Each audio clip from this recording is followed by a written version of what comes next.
Et voici Jérôme Commandeur. Bonjour Jérôme. Bonjour à tous.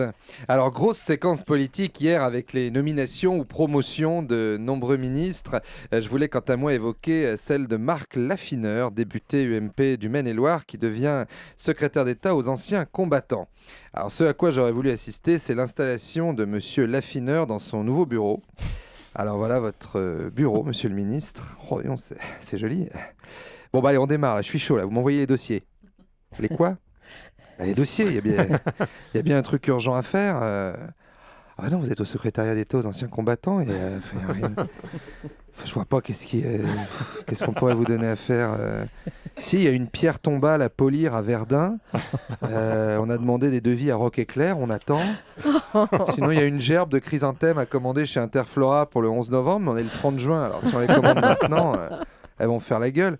Il y a des jobs comme ça où il faut tout donner en un jour. C'est un peu comme vendeur de muguet, secrétaire d'État aux anciens combattants. Tu as 2 gros pics d'activité, le 11 novembre et le 8 mai.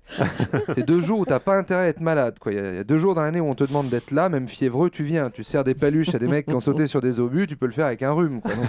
Donc toutes mes félicitations à monsieur Laffineur qui se rendra donc tous les mercredis désormais au rituel question au gouvernement de l'Assemblée nationale.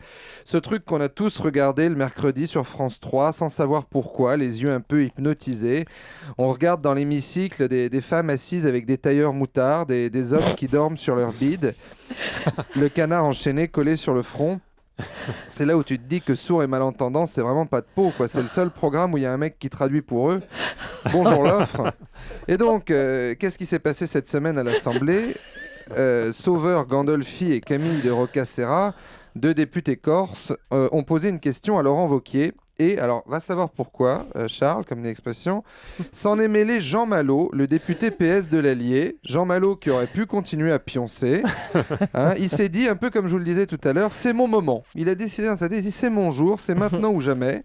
C'est pour moi, le ton est monté, alors descend qu'on s'explique aurait lancé les Corses à l'Auvergnat Jean Malo, et tout ça se serait terminé à grand renfort d'huissiers dans les couloirs de l'Assemblée. Alors Jean Malo, il a voulu créer le buzz, parce qu'il y a quand même d'autres choses à faire que de s'attaquer à un Corse. Le problème du Corse, c'est pas lui, c'est son pote qui est derrière, qui est Corse aussi, tu vois. Alors je sais pas où il passera ses vacances cet été, Jean Malo, mais il sera pas le bienvenu sous toutes les paillotes. Alors qu'on parle souvent de la violence dans les stades, les écoles ou les prisons, commençons par créer une commission de réflexion sur la violence à l'Assemblée, ça me semble plus urgent. Merci à demain, Jérôme. Et félicitations à monsieur Laffineur. Jérôme Commandeur, à demain Jérôme.